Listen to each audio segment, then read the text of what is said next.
Hello and welcome to the next video.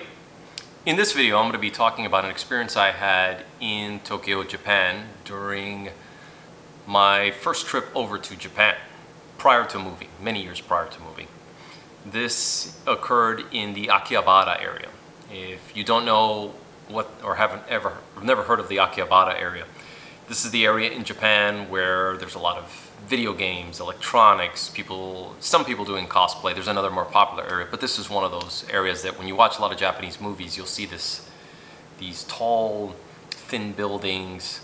You know, you might see Sega, and Nintendo and all this other kind of stuff, and they have models, like action figures. Then you can go in and buy all sorts, camera equipment, all sorts of electronics, and it's a pretty happening place. There's the Gundam Cafe. There's a bunch of different things to see and do and experience out there. And in this particular trip, this was 2013, I believe, when I had traveled there. It was the first leg of a 3-city trip that I was doing in Japan. So Tokyo, first 3 days. So I figured, you know what, gotta go to Akihabara. Heard about it, read about it, must go, must see. So when I was in Akihabara,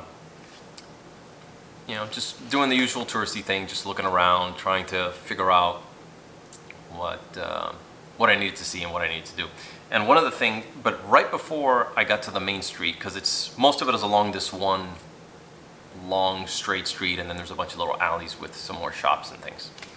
I forget the name of that main street. But I remember getting there, might have been midday. So I'm walking through the side street trying to get to the main road where Akihabara is. And I see this gentleman dressed up in what I assume was traditional monk's clothes. It's, this brown, darkish brown, long set of robes. He's got Buddhist beads, around his neck. He's got a shaved head. He's a little pudgy. And I go, oh, that's interesting. Now, it's not unusual to find these types of individuals in different places in Japan, not just at temples or altars. You will see people dressed up like this. Some of them, they might be authentic monks, and they're going from one place to another, like any other individual. In other cases, could be somebody cosplaying. They saw a movie or a TV show or an anime, and they go, oh, that's cool, I want to dress up like that. And you'll see some of that in Akihabara, among other areas. In this case, it was something that was a little different. So as I'm walking, this person's coming in my direction. I'm on the sidewalk, getting to that, the end of this road. I think it was like a T intersection, so I'm just walking right to the main street. And as we're passing each other, he reaches over with his right hand, reaches over with his left hand, grabs my right hand, right at the wrist. And I instinctively, and because of situational awareness, I, pull my hand back and yell out, no! I didn't know what he was doing. I didn't want to know what he was doing. I just felt that was very inappropriate to just randomly go up to a person and grab them by the wrist. Without at least first, prefacing, whatever it is your intention is, and at least getting a nod from me or making eye contact and, hey, welcome to Japan, or how you doing, sir? Oh, sorry, I just want to shake your hand, or excuse me, sir. No, just not cool. And, it was in an instant. I didn't stop, he didn't stop. It was just grab, yank the arm, break the lock.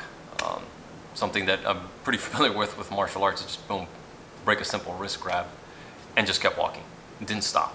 Just, every so often looked back to make sure there wasn't anything else. He kept walking and didn't say anything.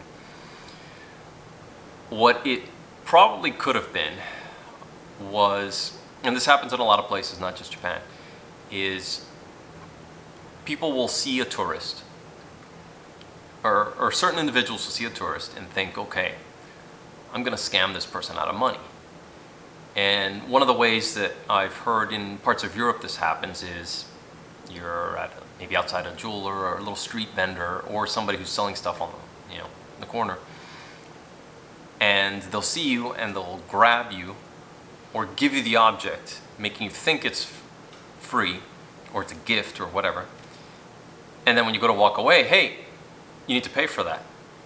And then, you know, because of the embarrassment, they have you on your toes. So now when you say, okay, well, how much is it? And they quote you a high price, and you're naturally saying, no, I'm not going to do that. Now they got you. You know, and maybe they'll get the police and say, hey, this person took this and didn't want to pay, and I told them the price ahead of time. And then if the language is different, now you're on the defensive trying to explain what actually happened to somebody who probably doesn't speak your language. In which case, they're going to put pressure on you because they're going to take the local side over you and say, hey, you need to pay, you can't steal that. But I didn't want that. Here, take it back. No, you already took it. Or look, you already broke it. So I suspect what went on in this case was this monk saw me as a tourist. Again, I had a backpack, you know, with my camera gear. I might have had my camera around my neck, I forget, you know, in preparation to take shots there. And he figured, oh, easy prey, grabbed. Of course, he didn't realize that I wasn't easy prey, and that probably didn't expect me to move as quickly as I did and react. So most likely what was going to happen is he grabs, he probably had I think he had another set of beads in his hand, so he was probably going to slide it onto my wrist and scam me that way. Or giving him the benefit of the doubt, it may have also been that he was trying to proselytize to me and, you know, wanted to kind of hold me up, so grab me by the wrist so he can talk to me, give me a track or do something. Regardless, it was uncalled for. It was inappropriate, even by Japanese standards. Like, Japanese people don't go around doing this to each other. So, in sum, that was my Tokyo Akihabara monk experience. See you guys in the next video.